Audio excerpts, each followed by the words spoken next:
Então, boa noite a todos, bem-vindos ao Chico Xavier aqui em Portland. A gente continua nosso estudo de André Luiz. Hoje nós vamos terminar o capítulo 16, indo para a segunda parte, intitulado O Mandato Mediúnico. E esse capítulo é muito importante porque a gente vê o trabalho de uma médium chamada Ambrosina, que realmente ela vive aí dedicada ao serviço do bem. E porque ela trabalha nesse serviço no bem, ela recebeu esse presente desse mandato mediúnico. A gente veja que existiu uma programação antes do encarne dela, como acontece com cada um de nós. A gente faz aí o nosso compromisso com o nosso anjo da guarda, com os nossos supporters, né, amigos no plano espiritual maior.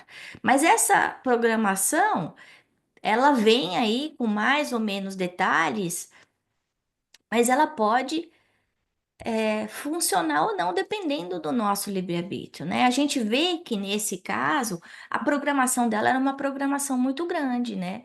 E essa programação para cada um de nós, lembrando que todos nós somos médiuns, ela pode ser maior ou menor, dependendo da capacidade, né, e evolução, maturidade espiritual de cada um.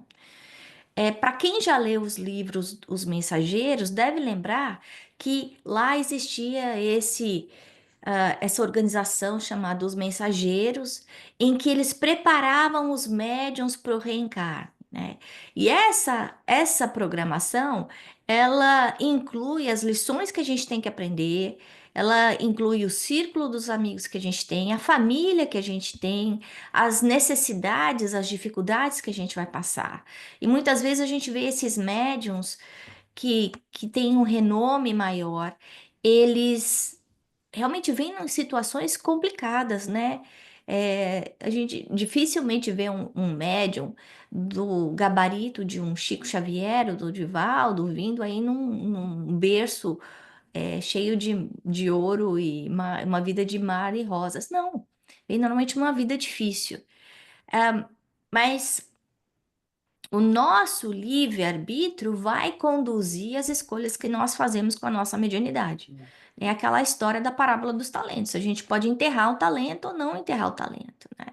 Alguns podem falar, não, eu vim com essa mediunidade, mas a mediunidade não é para mim, eu não quero ser médium.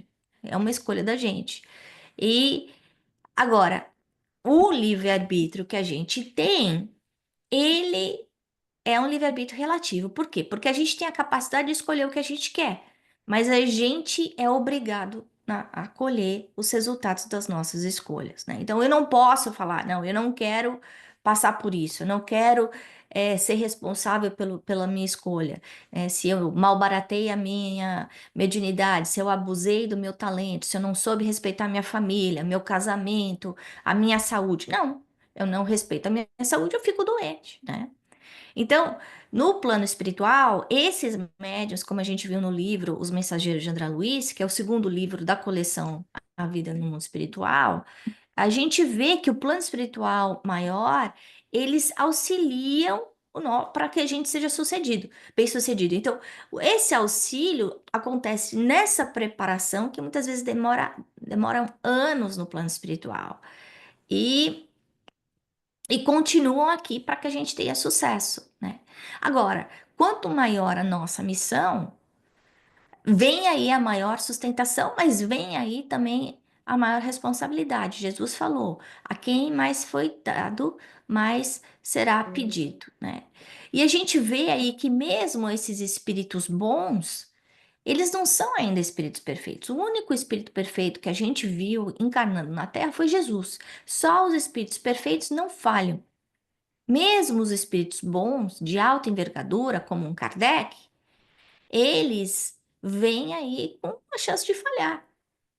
Então, a gente vê que mesmo Kardec tinha Leon Denis como o plano B do plano espiritual, caso Kardec não conseguisse trabalhar na codificação.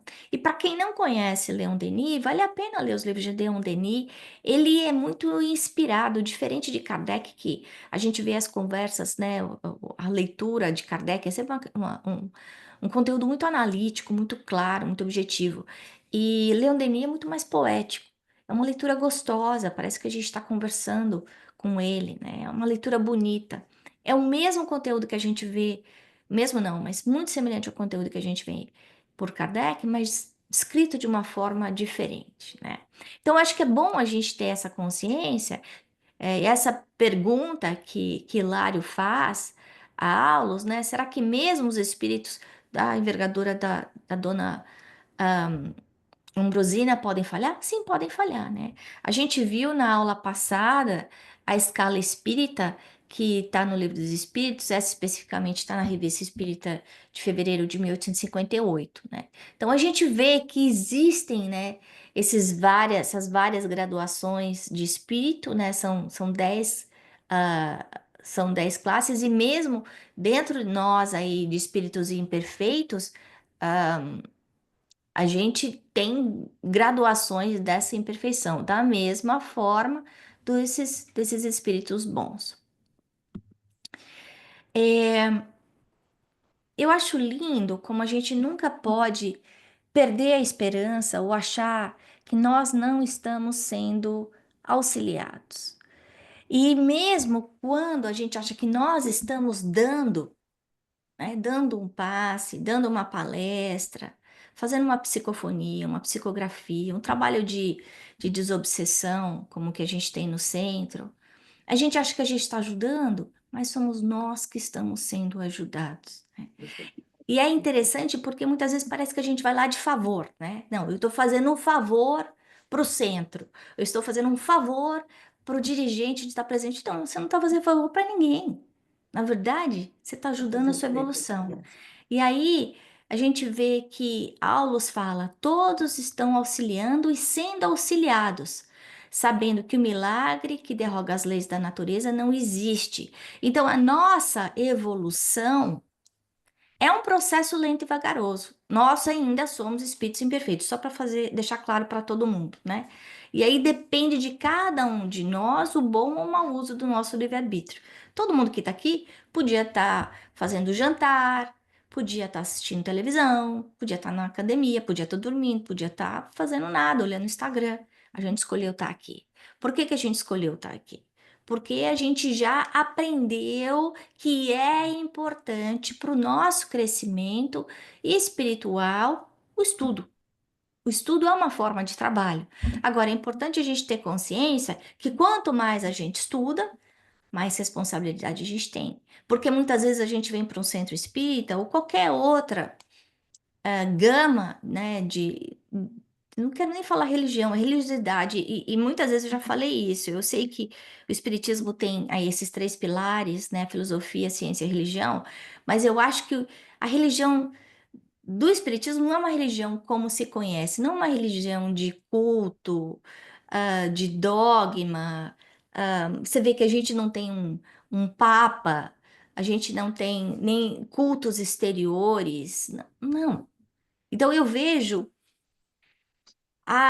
o espiritismo muito mais como religiosidade do que religião, né? É basicamente uma cartilha moral, é uma cartilha de conduta, o que que a gente deve fazer dentro dessa nossa jornada até chegarmos aí como espíritos perfeitos, né? Como é que a gente vai se machucando menos? Porque cada vez que a gente faz bobagem, a gente se machuca depois, né? É aquela história do livre-arbítrio que a gente estava comentando, né? Então, a gente tem que lembrar, quando a gente está aqui,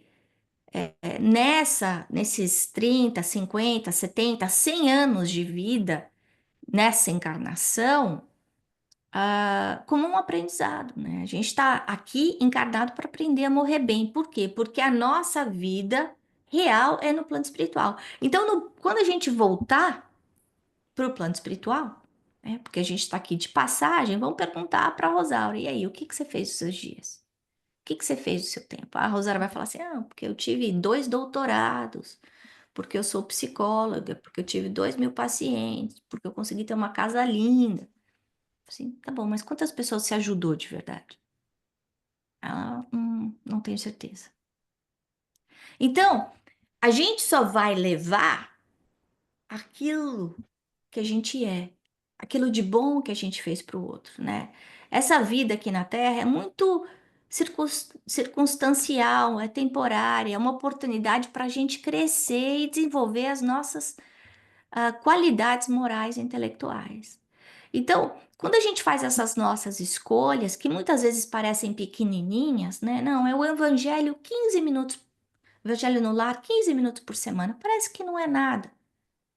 Mas experimente estudar qualquer língua 15 minutos por dia, para ver o que vai acontecer depois de 5 anos.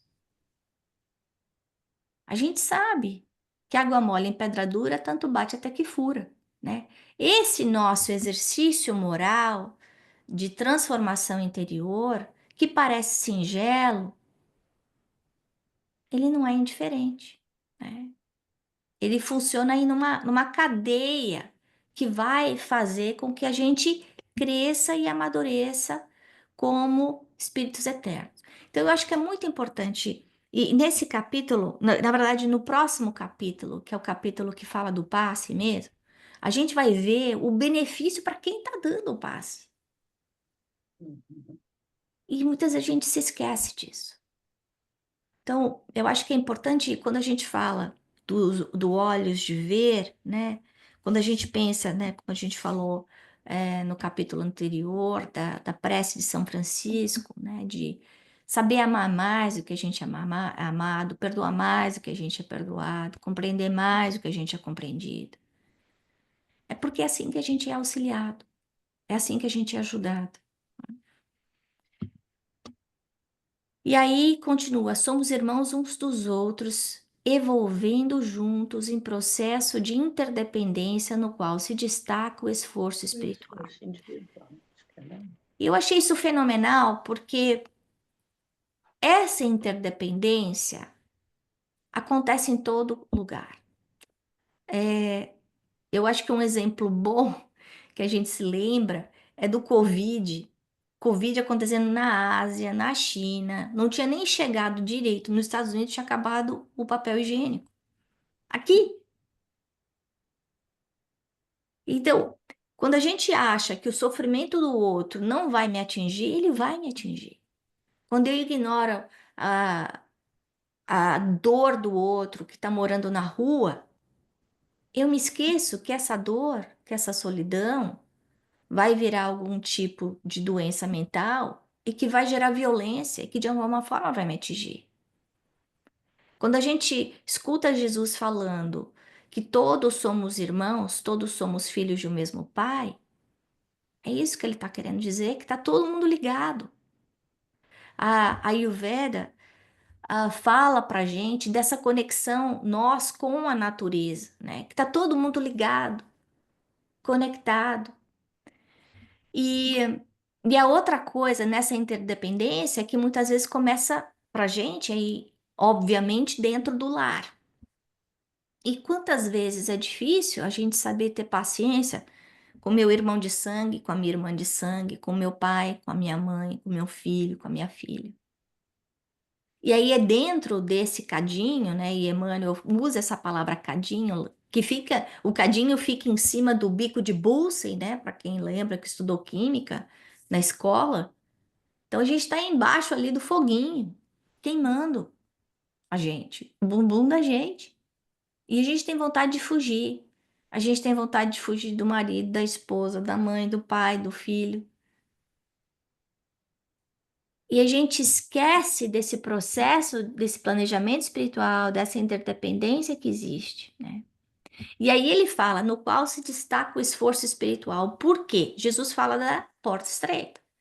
Quando ele fala da porta estreita, o que ele está querendo lembrar a gente é: minha mãe pode me amar, ela pode largar tudo e sair da casa dela lá do Brasil e vir para cá cuidar de mim, me ajudar, segurar minha mão, me levar no médico, fazer comida, pegar o remédio, botar na minha mão, na minha boca. Mas se eu não tomar o remédio, eu não fico boa. Então, a nossa cura é individual. A gente vai passar pela porta estreita um a um. Não tem jeito, não vai caber dois. Então, E esse esforço individual é que vai, que é essa combinação do amor e da boa vontade, né, que a gente vê aí no livro Boa Nova, o Jesus falando, né, que é o mármore do amor e o cisel da boa vontade, quando ele está falando lá com os fariseus, é isso que vai fazer essa diferença. Hoje de manhã, no estudo, a gente tem o estudo do livro dos médiuns e depois tem a mesa mediúnica, né? O trabalho de obsessão. E no trabalho de obsessão caiu a página do capítulo 13, que fala do livro do Evangelho segundo o Espiritismo, que fala do óbolo da viúva. E estava fazendo análise, né? Kardec fazendo análise do valor desse óbolo da viúva. E a gente fazendo a nossa análise, né, o que é o óbolo da viúva para mim? O óbolo da viúva para mim é o dar aquilo que eu tenho menos, aquilo que me faz falta. E muitas vezes o que eu tenho menos não é o dinheiro. O dinheiro eu consigo pagar a luz, consigo pagar a água, consigo pagar minha gasolina, minha comida, meu aluguel. Às vezes o que eu tenho menos é tempo. Então, essa colocação desse esforço individual, eu acho que é uma coisa importante para a gente ter essa consciência do que é que a gente está fazendo da nossa vida, das escolhas pequenas, diárias que a gente faz. Lembrando que a gente está conectado um ao outro. E quando a gente acha que a gente está ajudando o outro, a gente está, na verdade, sendo auxiliado, né? Então, nesse trabalho que a gente vê a Dona Ambrosina, a gente vê esses 14 médios que estão aí na sustentação, ela como médium de psicografia. E aí tem algumas coisas importantes nessa preparação, né? A primeiro é que existe essa prece, essa leitura espiritual. Por quê? Porque a gente não sabe quem vem no centro. E mesmo nesse caso, a gente sabendo da proteção que existe de um trabalho como esse, né, podem acontecer problemas, porque chegam pessoas doentes, e a gente sabe que as doenças são do corpo e as doenças são da alma, né? Cada um vai vir trazendo os seus companheiros espirituais. A gente tem as nossas testemunhas invisíveis, como disse Paulo. Chico falava pra gente que quem tem pouco obsessor tem sete. Então nós estamos aqui em 6 vezes 7, 42. Tem 42 desencarnados, no mínimo aqui. A gente acha que a gente está assistindo esse estudo, estudando junto, aí o capítulo 16, mas muitas vezes a gente está fazendo caridade, né? Porque aí a gente está ajudando também aqueles que estão aí na nossa casa, precisando entender um pouco mais do que está acontecendo, né? Então, a gente vê que existe um auxílio espiritual para Ambrosina, justamente porque ela tem esse mandato mediúnico e ela recebe não só um passe do mentor da casa, né, do Gabriel, mas ele continua ligado a ela durante toda a reunião, como se fosse um uma concha mesmo, né? Limitando o que é que vai entrar no campo mental dela, né? Sendo uma proteção espiritual, porque ela continuava sendo bombardeada por pedidos de encarnados e desencarnados. Outra coisa que eu acho que eu achei muito interessante é que a gente vê que os desencarnados acompanham, né, os encarnados e tem toda a gama de espírito que é trazido ali. Existem os espíritos que estão alinhados com o mesmo nível de emoção que o encarnado, e existe também espíritos aí que são obsessores ferrenhos e que querem fazer com que os encarnados sofram. E os espíritos que não estão interessados em melhora, ou que não estão prontos para receber ajuda, aqueles espíritos que estão incrustados no mal, com intenção de destruir, que querem badernar, eles não entram. Existe uma proteção magnética no centro espírita para que eles não consigam entrar. Aí vocês podem perguntar, mas espírito não passa por porta? Passa, mas não por essa, vibração, por essa sintonia diferente. E aí a gente lembra de um outro aspecto importantíssimo no nosso dia a dia, que eu acabei de falar há pouco, que é o evangelho no lar, a importância do evangelho no lar. Porque no evangelho no lar, a gente cria essa proteção magnética invisível aos nossos olhos, mas que impede a entrada desses espíritos mais malévolos. Eles podem entrar? Eles podem entrar, sim. Estão acompanhando ou a mim, ou meu marido, meu filho, enfim. Pela minha vigilância, se eu deixar, eles vão entrar. Mas existe, quando eu faço um evangelho no lar, bem feito, com disciplina, estruturado, existem mentores que ficam ali cuidando da minha casa, tomando conta, né? Outra coisa que eu acho que é importante, que foi uma discussão que a gente teve outro dia no centro, né? Eu preciso ir para o centro, não posso fazer tudo online. Para que que eu vou tomar passe no centro se tudo é mente? Gente, uma coisa é uma coisa, outra coisa é outra coisa, né? Se ir no centro não e fisicamente ao centro não fosse importante, todos os centros e todas as igrejas iam estar fechadas, se fosse dispensável. Um exemplo que eu gosto de dar é, por exemplo, se eu tô com uma dor de cabeça, eu tomo um Advil em casa. Se eu machuco meu pé, eu posso falar com a enfermeira pelo telefone que tem no meu seguro de saúde. Se eu quebro o braço, eu tenho que ir no médico. Se eu tenho um ataque de coração, eu tenho que ser internado no hospital. E eu vou ficar lá por uns bons dias. Talvez tenha que passar por uma cirurgia séria. Então, a gente tem que entender que as nossas necessidades são diferentes. A gente tem que entender que a cobertura espiritual do meu lar não é tão boa quanto a cobertura espiritual de um centro sério. A gente tem que entender que para a gente receber os benefícios, como se eu estivesse lá no centro, eu tenho que estar antenada 100% com o que a pessoa que está dando o passe remotamente está falando. Será que eu consigo fazer tudo isso? Quando a gente vai ao centro, como a gente está vendo, a gente traz o nosso entourage e esse entourage é ajudado também. E muitas vezes fica lá. Será que eu consigo fazer isso de casa? Então, essa avaliação é muito importante a gente fazer, né? Porque a gente tem tempo, a gente para fazer um monte de coisa. Eu tenho tempo de sair com os amigos, de jantar fora, eu arrumo tempo para ir em show, para viajar. E muitas vezes eu não tenho tempo de ir no centro.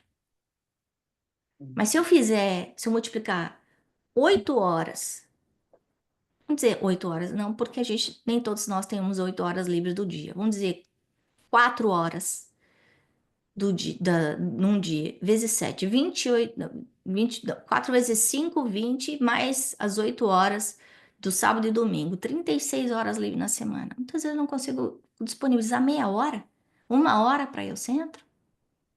Para quê? Não para servir, entendendo que auxiliando o outro, eu vou estar semeando para o meu bem, para o meu bem-estar, né? Eu vou estar me ajudando. Eu preciso de médico, não é o outro. Eu preciso de médico.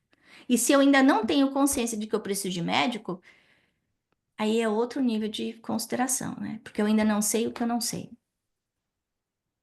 Ou eu acho que eu sei o que eu não sei, na verdade, né?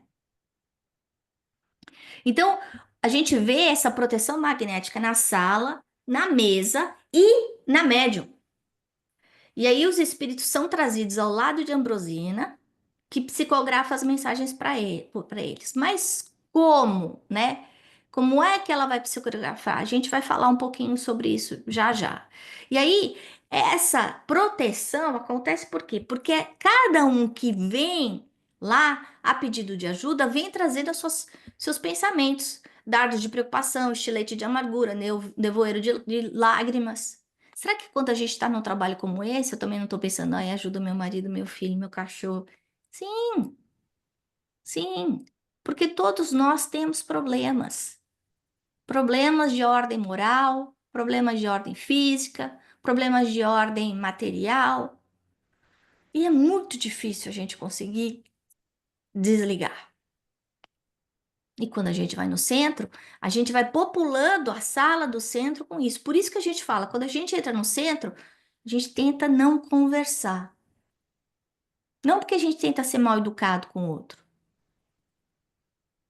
Ah, não, que é mal-humorado, que é chato. Não. É porque falando a gente vai criando forma pensamento, né? Eu vou ficar falando do trânsito, o que aconteceu no meu trabalho. Não. E aí toda aquela limpeza que o plano espiritual já fez, eu tô sujando tudo de novo com aquelas conversas que podem esperar.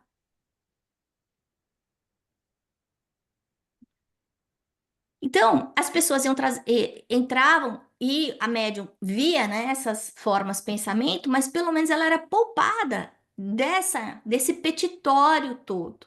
Na hora que ela estava fazendo a psicografia, então as pessoas deixavam um monte de papeizinhos ao lado dela, e o plano espiritual imanta um espelho, semelhante a um televisor, que é um aparelho muito usado nos trabalhos de desobsessão e de mesa mediúnica. Eu já vivi isso muitas vezes, centenas de vezes. E aí a gente visualiza o que está acontecendo. Na mesa mediúnica, muitas vezes é mostrando o que aconteceu com aquele espírito que está sendo auxiliado no momento.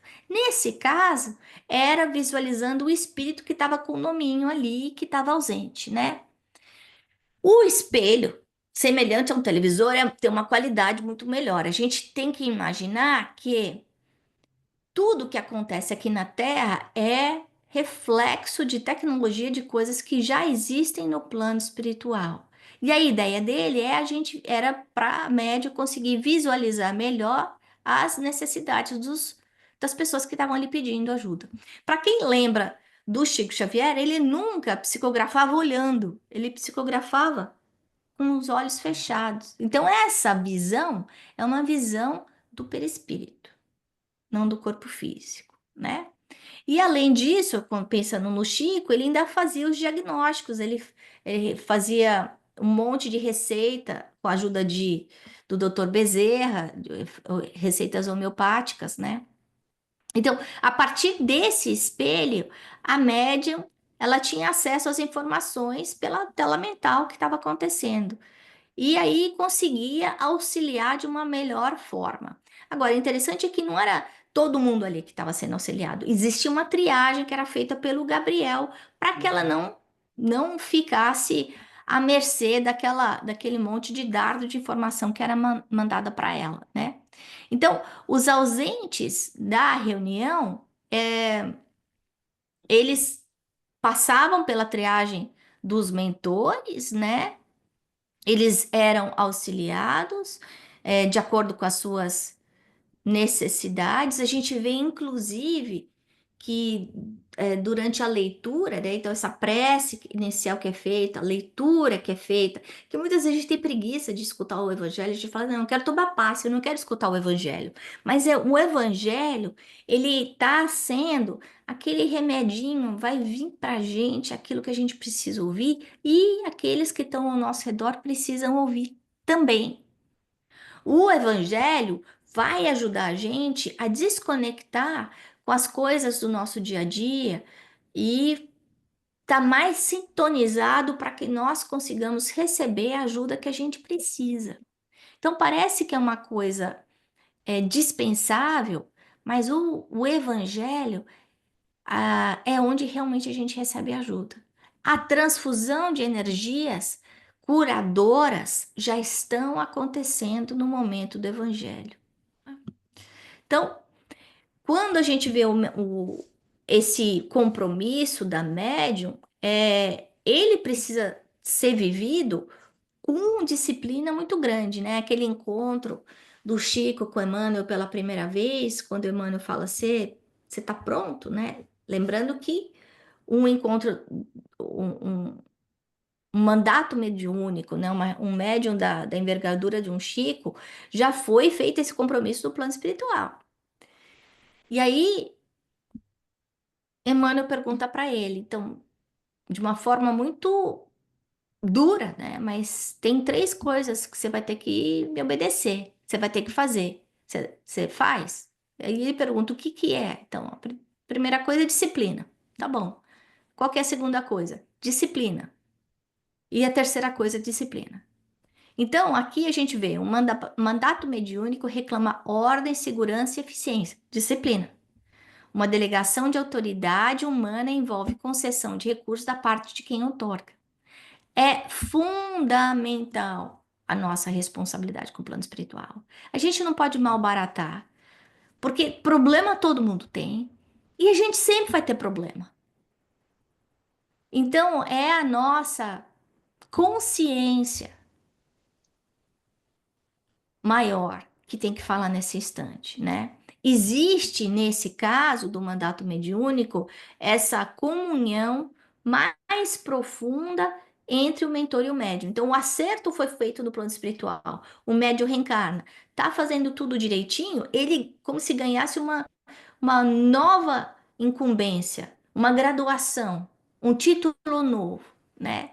Então, o mentor, ele da Ambrosino, o Gabriel, ele não só cuida dela, fica ao lado dela, mas também facilita a relação com todos os espíritos que estão ligados ou não ao trabalho de caridade que está sendo feito naquele centro espírita, né? Então, essa responsabilidade é programada desde a encarnação, desde a reencarnação, planejamento reencarnatório. Mas o espírito, o médium, ele continua tendo livre-arbítrio e pode mudar o curso, né? Como a gente viu no livro dos Mensageiros, né? Isso daí não é uma prisão. Mediunidade não é prisão. Mediunidade, viver a nossa mediunidade é a nossa opção, né? A mediunidade sublimada tem que ser o nosso objetivo maior. O que que é a mediunidade sublimada? É a mediunidade com Jesus, é a mediunidade através da caridade, sem a gente esperar nada em troca, fazendo o bem, auxiliando o próximo, né? Nosso livre-arbítrio pode vir no meio do caminho e complicar a nossa vida. Porque tem um monte de coisa que pode desviar nossa atenção. Pode ser nosso egoísmo, nossa preguiça, nosso personalismo, sexualidade. E aí, quando a gente entra nessa sintonia mais baixa, a gente vira joguete dos espíritos mais ignorantes, mais imaturos. Porque o médium, ele tem uma sensibilidade maior do que os outros. E da mesma forma que a gente pode se conectar com mensageiros do bem, a gente pode, de acordo com as nossas escolhas, né, como a gente viu no capítulo anterior da mediunidade desequilibrada daquele jornalista, se conectar com espíritos vampirizantes e que vão estar aí usando da nossa energia para o mal, né? Então, quando a gente foge das nossas responsabilidades, essas responsabilidades assumidas no plano espiritual, a gente vai sofrer consequências. Uma mediunidade desequilibrada é muito dolorido, é muito difícil, porque a pessoa fica muito desgastada emocionalmente, tem muitos altos e baixos, pode viver com crises grandes de ansiedade, de depressão, pode ter ideias de suicídio, pode ficar violento. Dependendo do nível da obsessão, a gente sabe, chegando até a subjugação, pode chegar à loucura. Então, a mediunidade não é um peso, não. A mediunidade é a ferramenta de libertação da gente. Mas a gente precisa entender que cada um marcha com a sua própria consciência. Não adianta eu só ser médium, achar que eu sou só médium dentro do centro espírita. Então eu vou lá, tô boazinha, tal, trabalho, dou palestra, aí eu saio. Não, eu sou infiel com meu marido, eu minto, eu desrespeito o outro, eu distrato as pessoas que estão ao meu redor. E aí? Quais são as minhas companhias espirituais? Então a gente tem que entender que a mediunidade é 24/7. Ela não funciona uma hora por semana, né? A gente é responsável pelas nossas conquistas e pelos nossos débitos também. Então, a gente é responsável pelo bom bem que a gente faz, pelo mal que a gente faz e pelo bem que eu deixei de fazer que eu podia. E não é Deus nos cobrando. né? É, na verdade, a minha consciência falando para mim, você podia ter feito as coisas diferentes. Esse chamado Uhum. consciencial que a gente traz.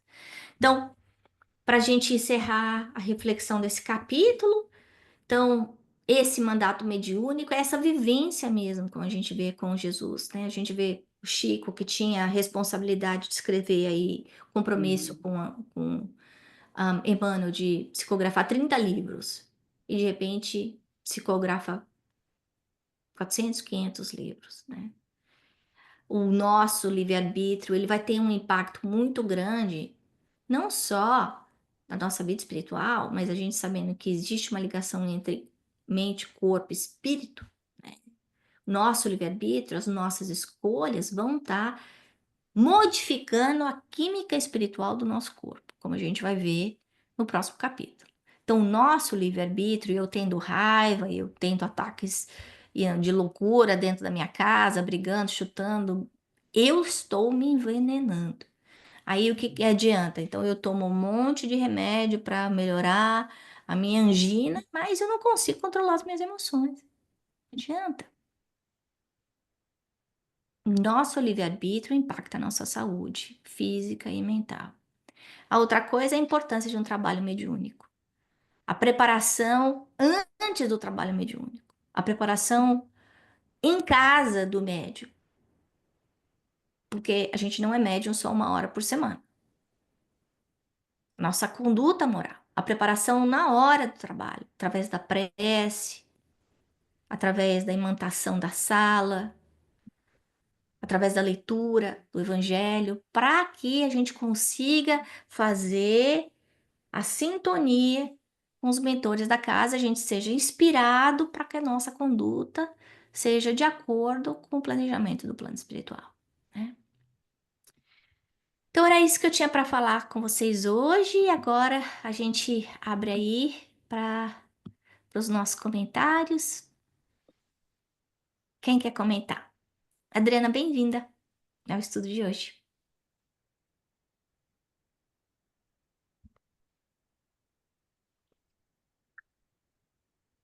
É tão lógico, a doutrina é tão esclarecedora e tão lógica, e às vezes, como a gente tem dificuldade em aceitar essa lógica, aceitar que depende de nós, depende exclusivamente de nós, dos Mas, professora, nossos propósitos. você como psicóloga, não sei quantas décadas você praticou. É tão mais fácil a gente botar a culpa no outro, nos problemas que a gente tem, não é? A culpa é da Claro minha que mãe. sim. Eu sou assim porque minha mãe fez isso. Ou porque minha mãe não fez isso. Ou porque eu nasci nessa casa. Quantas vezes você ouviu isso? É dessa maneira, não tem outra forma da gente entender, da gente evoluir, da gente apreender, da gente se manter fiel aos nossos propósitos, aquilo que a gente quer, que na verdade as nossas escolhas. Eu achei muito, muito significativo esse capítulo. Ele retoma todos os outros, não é? Ele tem um pouquinho de cada um. Ele retoma princípios da doutrina. E é fundamental isso daí, não é? Quando ele diz que cada consciência marcha por si só, depende de cada um de nós. As nossas vitórias, os nossos acertos, depende de nós, pelo resultado das nossas experiências, daquilo que a gente se propõe a realizar. Então, às vezes, a gente quer transferir para o outro, acha que o outro fez isso, o outro achou aquilo. Não é o outro, não. Somos nós. Cada um responsável por si, né? Nessa jornada de evolução, cada um responsável pelas suas escolhas, para dar continuidade ao seu aprendizado, para se tornar uma pessoa melhor. Muito lindo esse capítulo. Para mim fica muito. Oi, Adriana. A Adriana tá falando, é fácil culpar o outro. É fácil, porque colocar o espelho na frente da gente, né? E, e a gente olhar os nossos próprios erros, dói, né? E muitas vezes a gente fica se Ah, questionando, né? E normalmente na dor é a hora que a gente começa muitas vezes se questionar, né? Por que que isso está uhum, acontecendo? E aí você começa a olhar para dentro, mas é um. O Rossandro, não sei se é o Rossandro ou se é o Haroldo, eles falam do deserto, né? A gente entra no deserto nesse instante, né? A hora que você olha para dentro.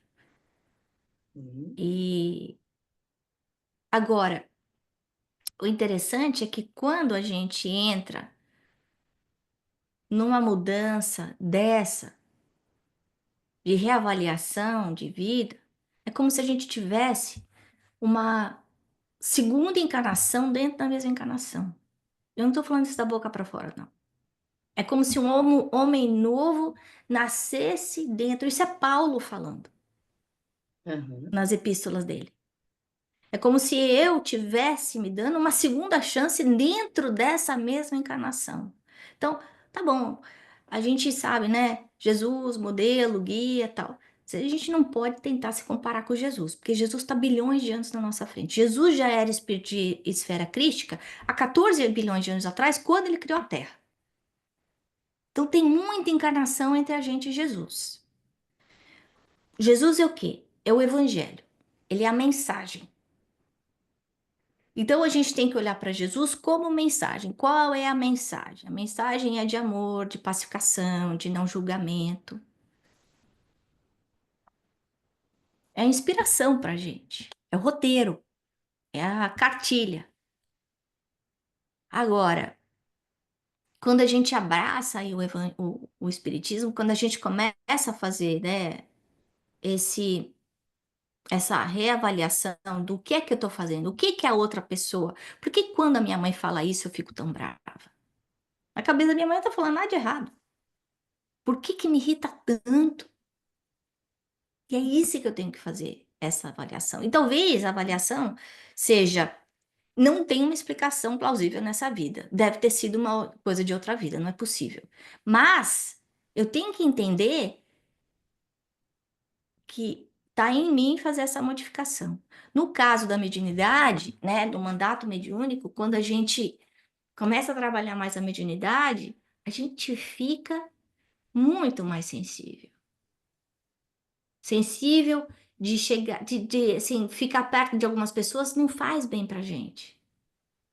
uhum, Não só fisicamente, de sentir o mal-estar, a tontura, mas muitas vezes a pessoa fala coisas que você sente o acompanhamento espiritual da outra pessoa. E o que que você faz a respeito disso? É difícil. Porque a gente, como médium, a gente sabe que a gente tem que ajudar. Não só dentro do centro espírita, fora do centro espírita. E normalmente é dentro do cadinho da família, né? Como é que eu vou fazer isso? Sem me alterar. Como é que eu consigo ser que nem Jesus, o sol, né, que ilumina o pântano sem virar lama, né? É uma lição muito difícil. Mas a gente vai considerar. Eu escolhi aquele slide do rio,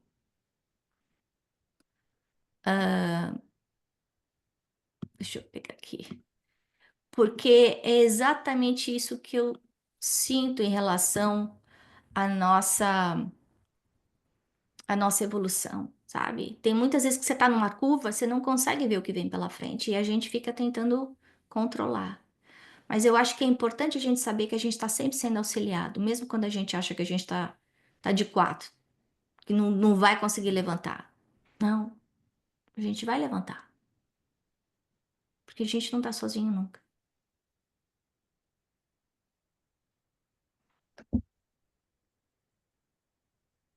Mas alguém quer comentar?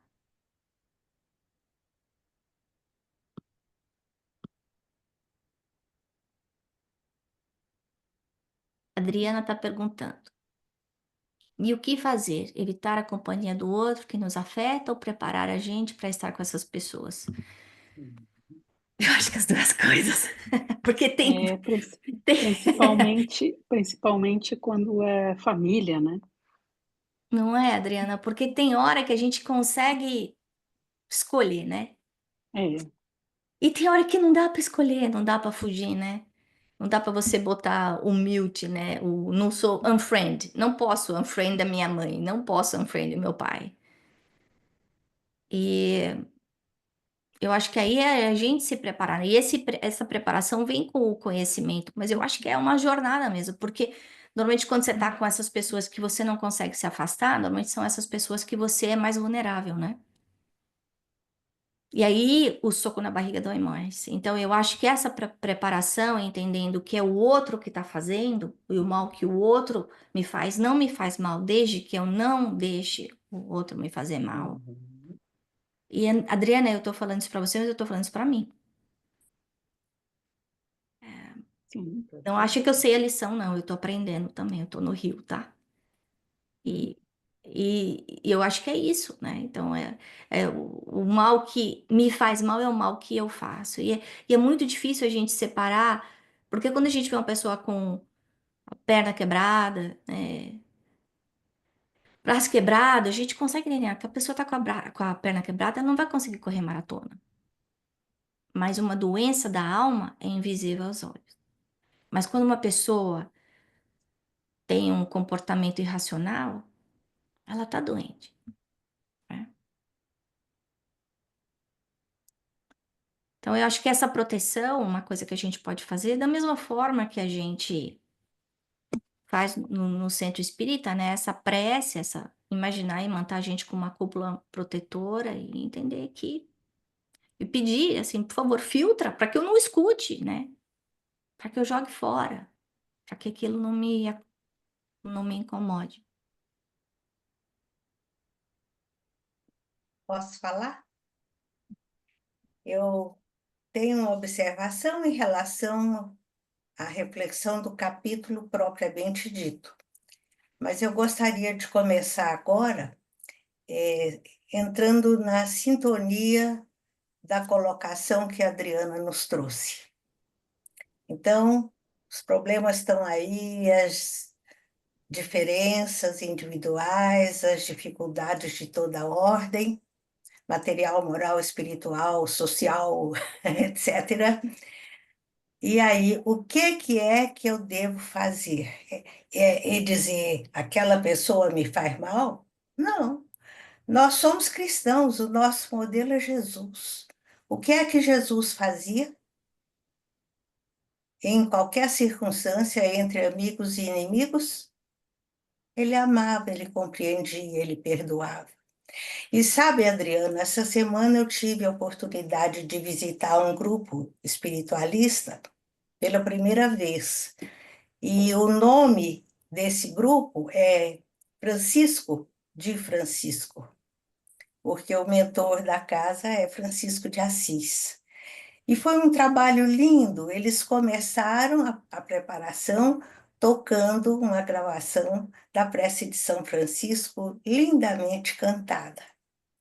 E aí o expositor responsável falou: quem quiser acompanhar, em silêncio, acompanhe. Quem quiser cantar, canta, porque todo mundo sabe, né? E então mudou a energia do ambiente de uma forma extraordinária. E quando acabou, ele perguntou: Francisco escreveu essa prece barra hino, mas vocês sabem quem é, que espírito que estava junto de Francisco nesse instante? Quem foi que inspirou Francisco? A gente sabe que é Jesus. Porque Jesus o tempo todo estava ali falando para Francisco de Assis, conserta a minha igreja, né? Não é conserta de tijolo, é conserta de valores, né? E se a gente pensar, cada frase da prece de São Francisco, Adriana, é uma diretriz, é uma orientação para nós nessas lutas do dia a dia. Aí eu até peguei o meu evangelho, porque eu tenho pregadinho aqui a prece de São Francisco. E eu peço licença para ler com vocês, para nós lermos refletindo. fazer uma leitura mais caprichada do que a gente tem feito em outros momentos da nossa vida. Então, nós vamos nos colocar em uníssono no lugar de Francisco de Assis, procurando entender o convite, o apelo de Jesus. Senhor, fazei de mim um instrumento da vossa paz. E quando a gente critica, quando a gente agride, quando a gente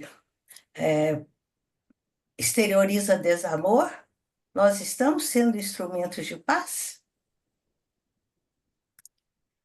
Onde houver ódio, que eu leve o amor. Seja esse ódio de hoje, seja esse ódio de ontem, seja esse ódio do meu coração, seja esse ódio do outro coração. Onde houver ofensa, que eu leve o perdão. Nossa, isso muda o quadro da nossa vida. Onde houver discórdia, que eu leve a fé. Onde houver dúvidas, que eu leve a verdade. Aí a gente entende de uma maneira ampla a importância de estudar a doutrina.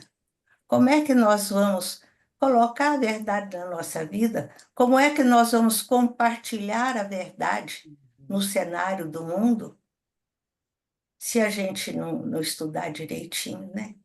Quando a gente podia estar passeando, estar cozinhando, mas a gente escolheu estar aqui, porque a gente está em busca da verdade. Onde houver desespero, que eu leve a esperança. Às vezes as pessoas agridem, as pessoas são más, as pessoas brigam, ficam de mal, porque elas estão sofrendo. Elas mesmas não entendem. Elas estão naquele parafuso, naquele vértice descontrolado, não sabendo o que fazer consigo mesmas, com a própria vida. E o que elas precisam é que a gente estenda a mão, é que a gente coloque gotas de esperança nesse momento de aflição, de desespero. Onde houver tristeza, que eu leve alegria. Onde houver trevas, que eu leve a luz. A gente leva a luz com crítica? Não, a gente leva a luz com amor. Ó mestre, fazei com que eu procure mais consolar que ser consolado.